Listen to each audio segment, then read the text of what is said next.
Oh my Hey, God. Lorraine. You don't look at all like Luke from school. Oh my God. Gosh, you look so adult. Oh my God. I know. Crazy how that happens, huh? It's I so crazy. So crazy. love it. Well, good to see you. Thanks for the opportunity. I really appreciate it. Oh my God. Thanks for doing this. This is really exciting for me. I haven't done a student from my past in a while, so I'm so excited. Those were my favorite.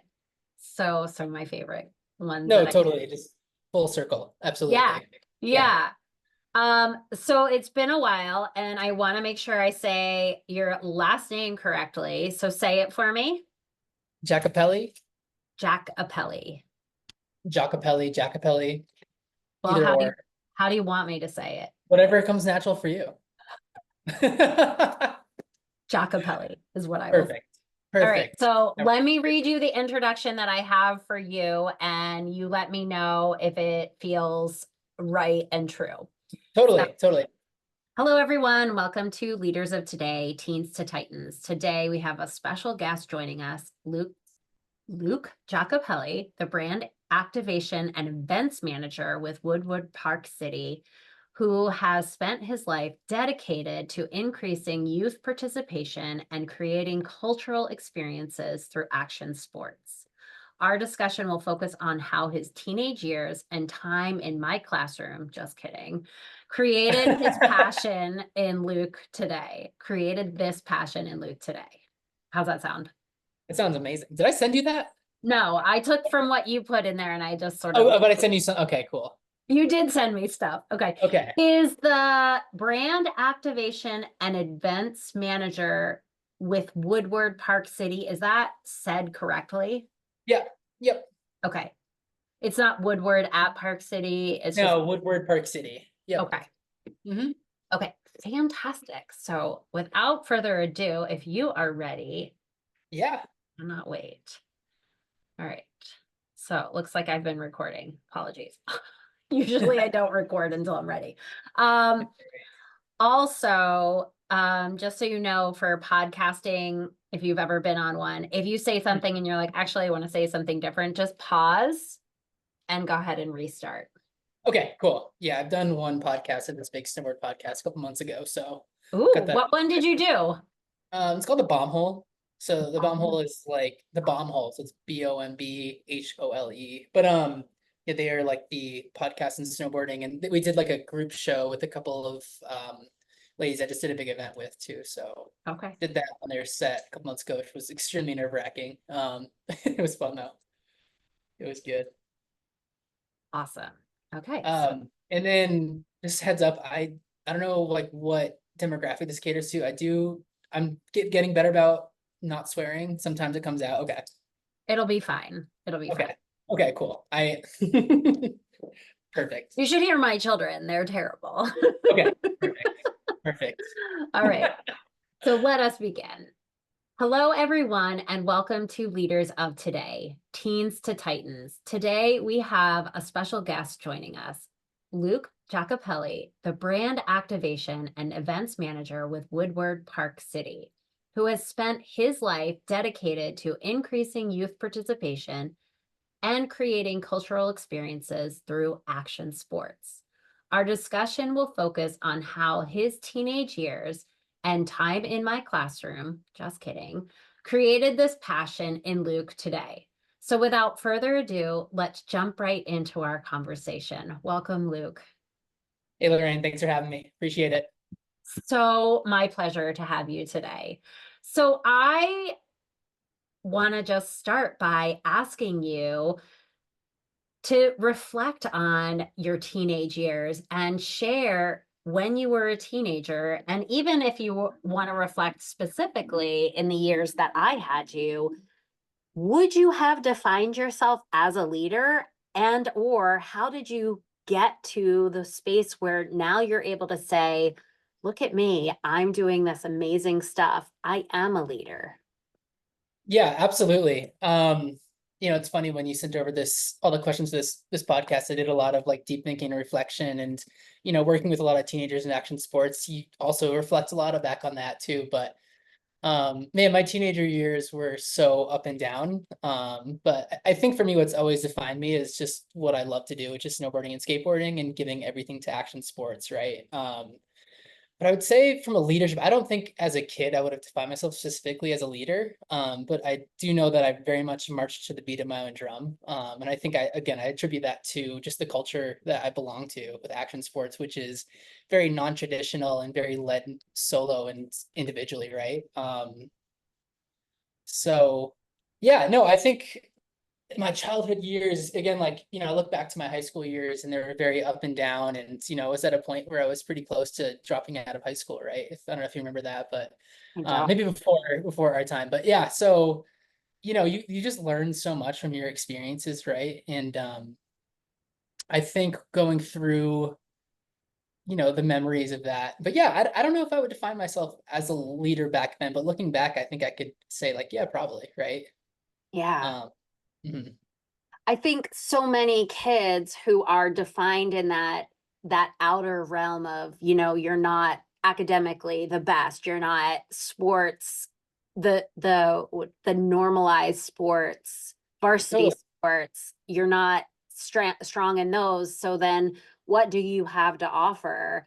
Right? I think so often that message is shared with young adults that they bring that message inside and they don't see themselves as a leader and they don't feel like they have a place in high school where they can step out and do things. But for me, in my reflection of the type of student that you are and the type of students that I've seen like you are incredible leaders. You just don't know the power that you have. And had somebody told you the the potential of guiding future kids along the way as a high school student, where would you be today? I mean, you're already leading young kids to see that in yourself and others, or see that in themselves.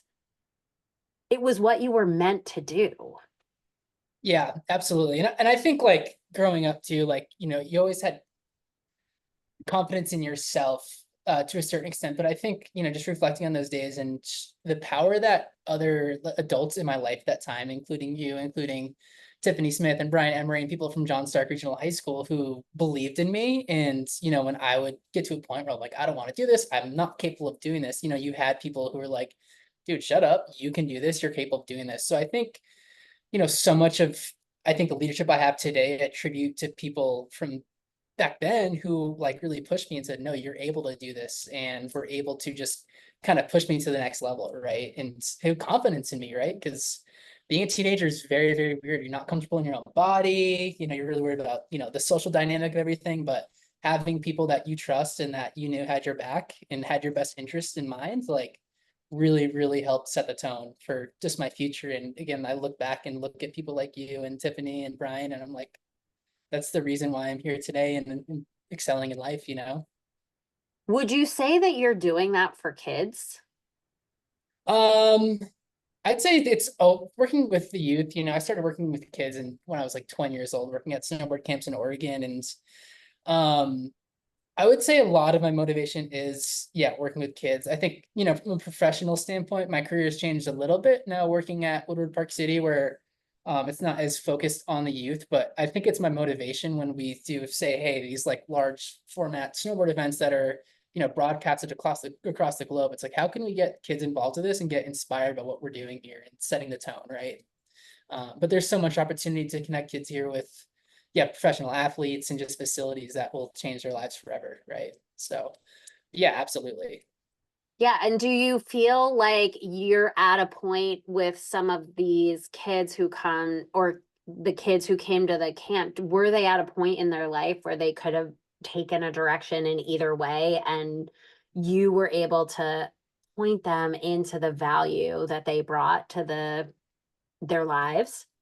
Yeah, absolutely. And I mean, I would reflect my time working at a high school. So, for 4 years, I worked at a place called Weiss Mountain Academy in Oregon, which was a private action sports academy where we had kids from not just the country, but all around the world who would come in. And they'd come to school for snowboarding or skateboarding or skiing or mountain biking. And so, and you were with those kids throughout the whole school year, so you had so much time to work with them, and like the amount of growth that you've seen for these kids coming in and be like, hey, I don't know if I fit in here. I don't know what I want to do with my life, and be able to just kind of talk them through your own personal experiences and help them kind of identify like what are the things that motivate them and help them take the next level. So, I mean, yeah, it's again huge inspiration, and it's still reflecting back on that stuff and just excited that you have those opportunities and that you're able to continue to have those opportunities moving forward. Because like I said, like the people who helped me to get to where I am, like I wouldn't be there without them. So you remember that stuff and try to continue to be a leader in the future and help out the next generation.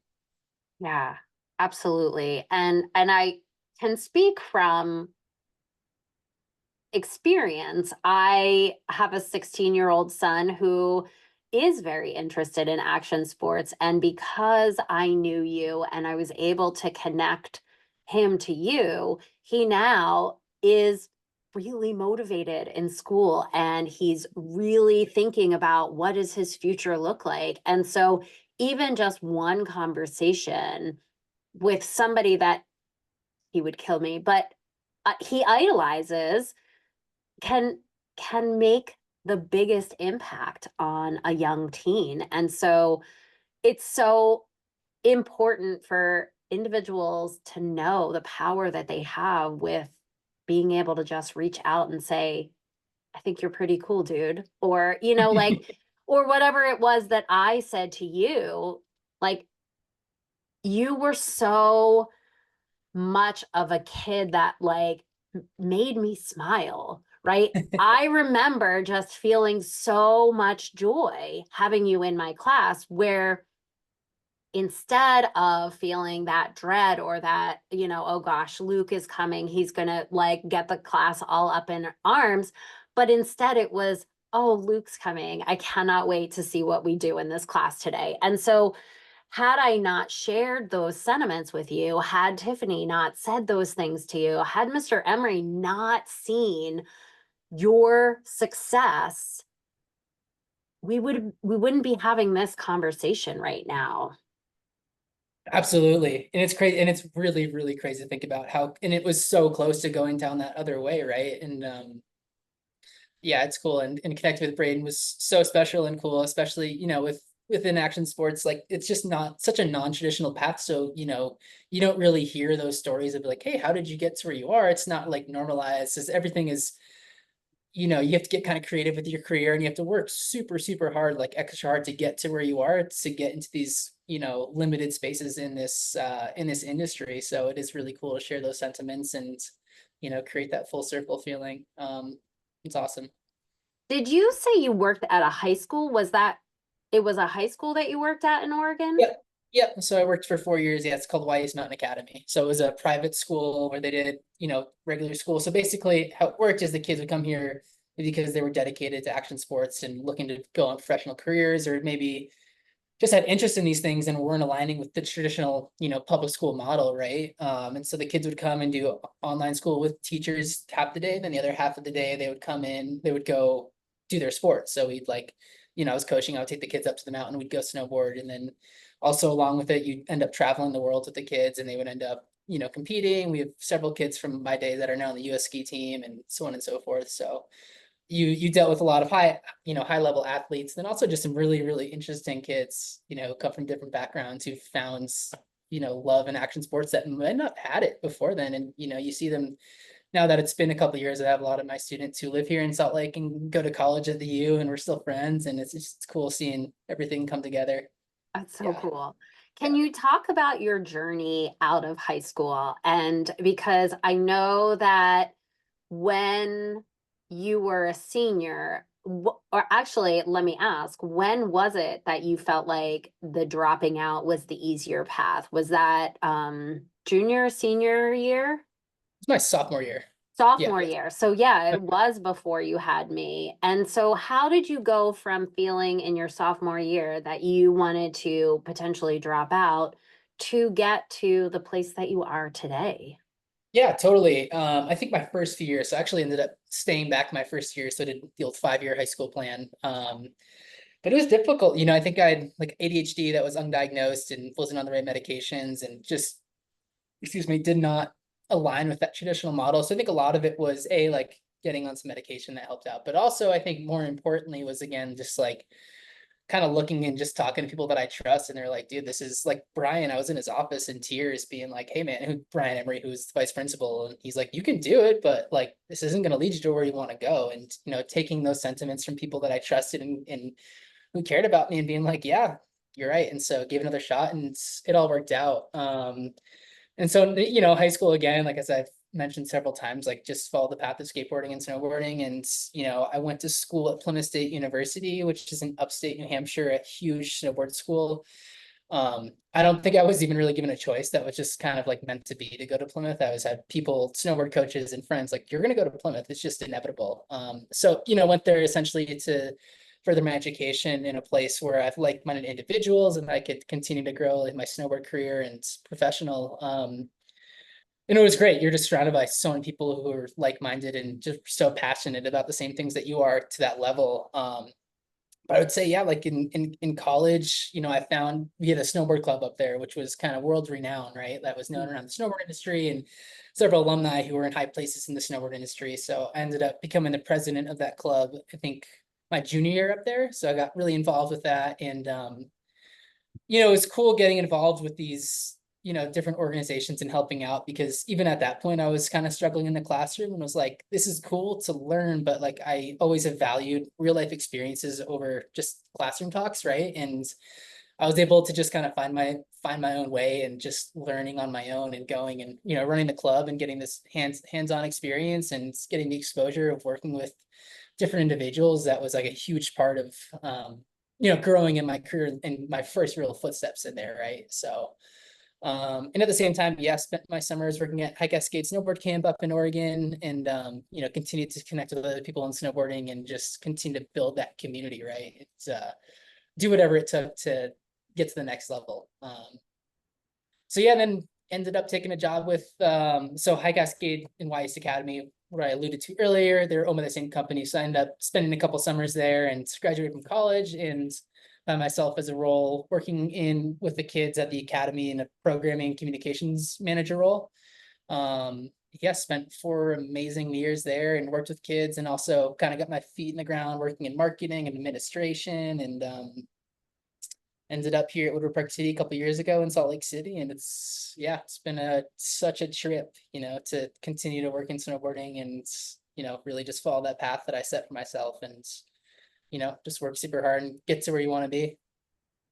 That's incredible. I mean, it really truly is, because it's such a different path, and yet it's still really similar to what is sort of done after high school. And I think my biggest question is like, could you have done what you're doing without college? Or do you think it was like everything happens for a reason and everything you did took you to that next thing? Or or do you think you could have created this path in another direction? Um, it's so tough because I have so many little things that just went the right way to end up exactly where you are today, that I Yeah. would say, I mean, in theory, like, could you, I mean, if the question is in theory, could you make it in a snowboard career without going to college? Like, most likely you could, but I think for me, it worked out perfectly like that. And so I think it was pretty essential for me to get, go to school and go that whole route and then take it to the next level, right? I think you pick up a lot of skills in college. Like I wouldn't say specifically like knowledge, but just like basic like writing skills and all that stuff, communication skills, working with groups, so on and so forth, that you use and that you take to your career and still use that stuff today. And was it hard for you to step into the leadership role of being president of the snowboard club, or did it feel like it was just the natural fit for you?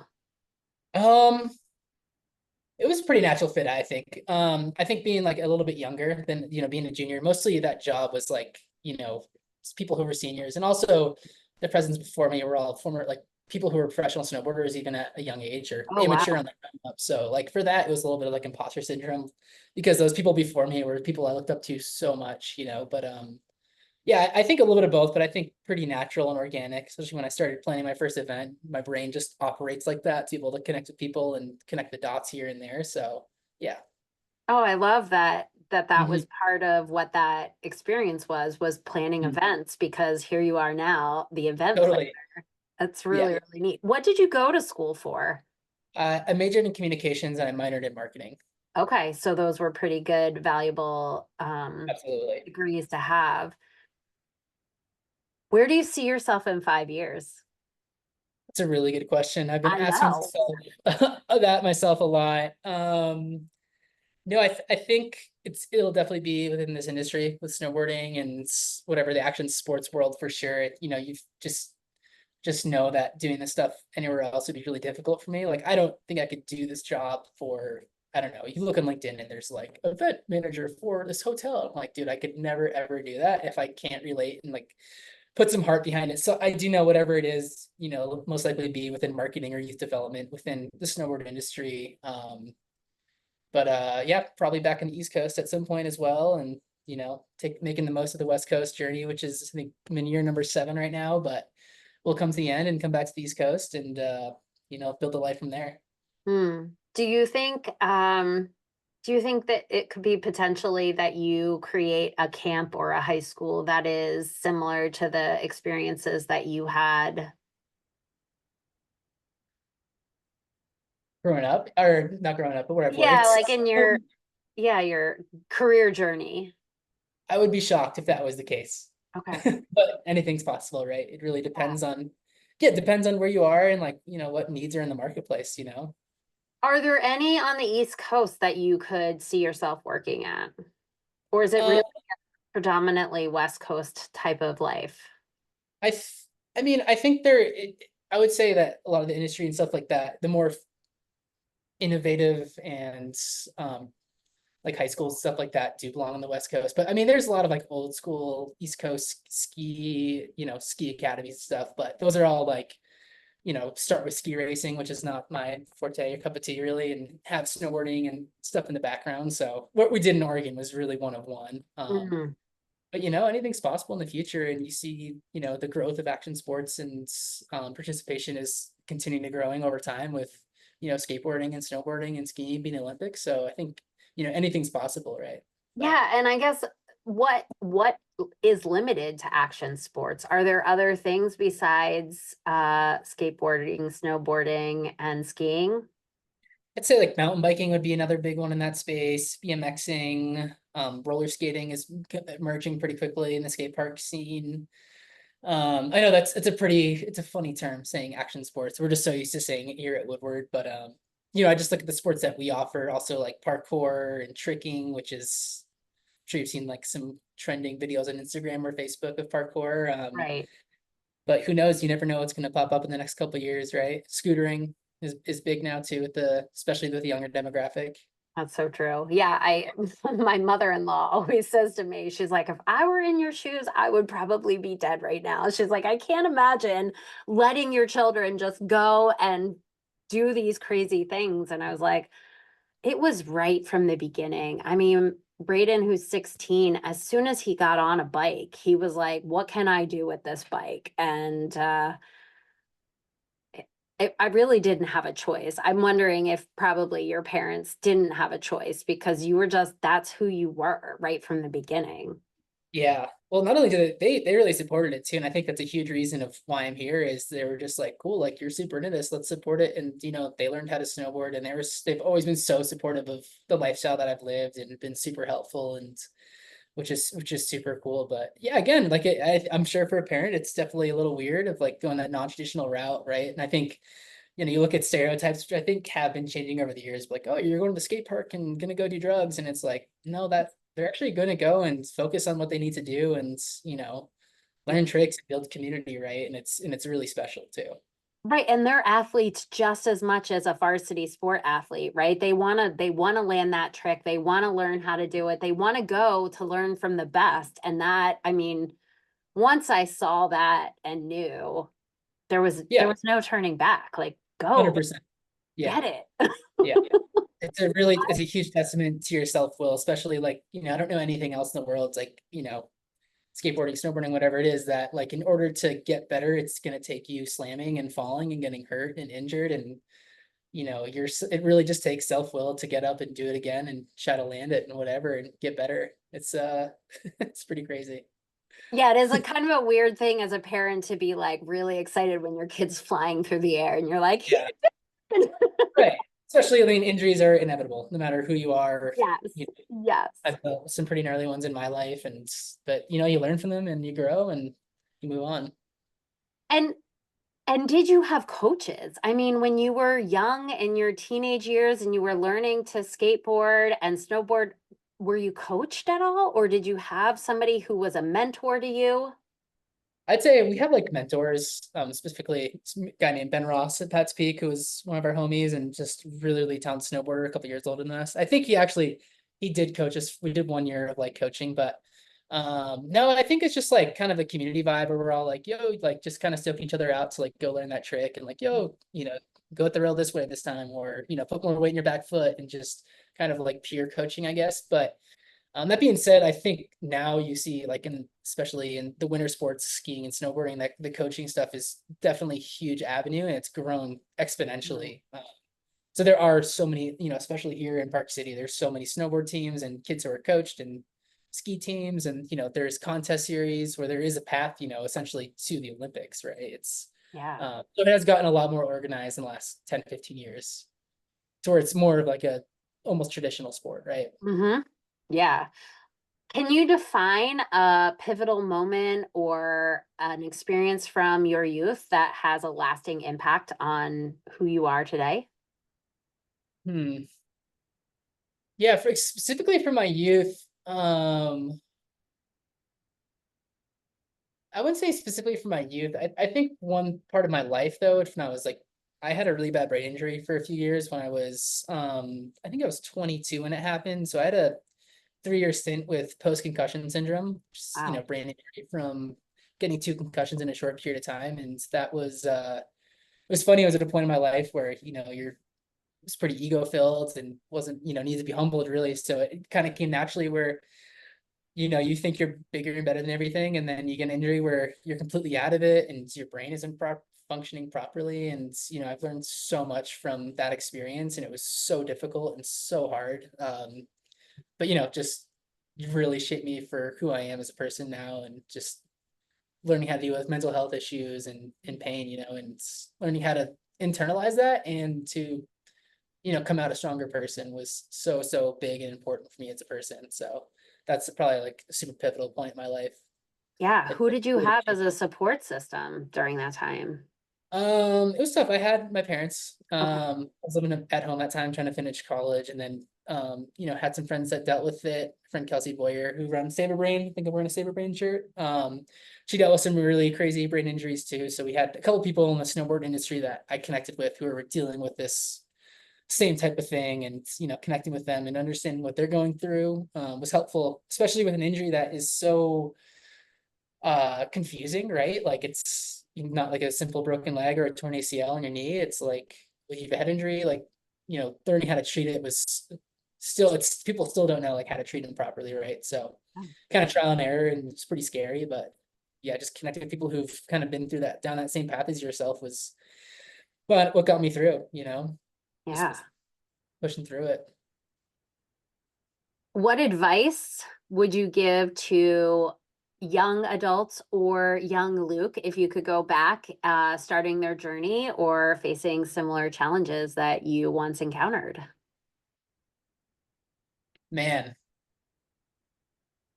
I guess I don't know if even this is advice, but I would say is follow the path, right? And it's like identifying at a young age of like, hey, why do you get up every morning? Like, what is your stoke? What are you excited to do every day? And finding that passion and just throwing everything at it, and just Mhm. diving into it. Because from there, like, like I look at even people who are into traditional sports, right? Like say some kids like, I love football. It's like, cool. What can you do? Even if you're not going to the NFL, what can you do to be a coach or be an analyst or work for a team or work in marketing for a team? It's like just whatever that you're passionate with, like try to find different paths that could continue and keep you like supported, surrounded by that sort of community and what you love to do. That would be my advice for the younger demographic. And